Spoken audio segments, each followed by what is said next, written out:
Isang mapagpalang gabi po sa ating lahat.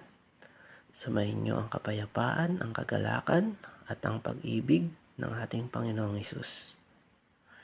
Ang may pakinig ay makinig.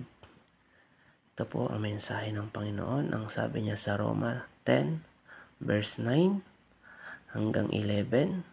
Sabi po niya, kung ipapayag ng iyong bibig na si Jesus ay Panginoon at buong puso kang sasampalataya na siya'y muling binuhay ng Diyos, maliligtas ka.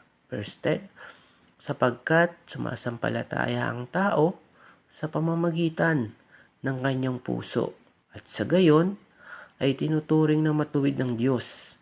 Nagpapahayag naman siya sa pamamagitan ng kanyang bibig at sa gayon ay naliligtas. Verse 11, sinabi nga ng kasulatan, ang sino mang sumasampalataya sa Kanya ay hindi mapapahiya.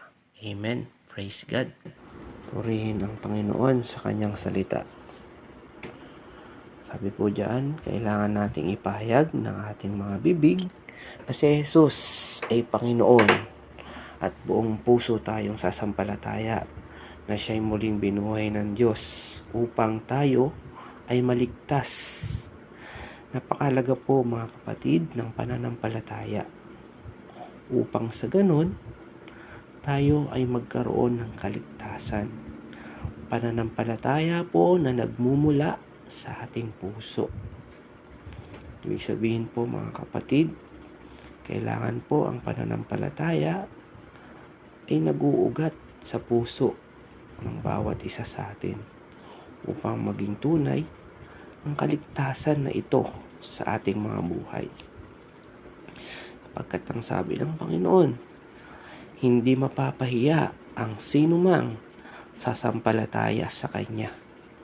Kaya mga kapatid, kailangan po nating sumampalataya kay Jesus upang magkaroon tayo ng tunay na kaligtasan.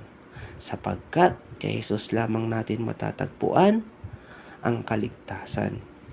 Hindi po sa reliyon, hindi po sa anumang sekta.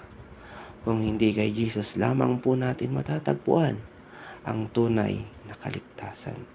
Amen. Praise God.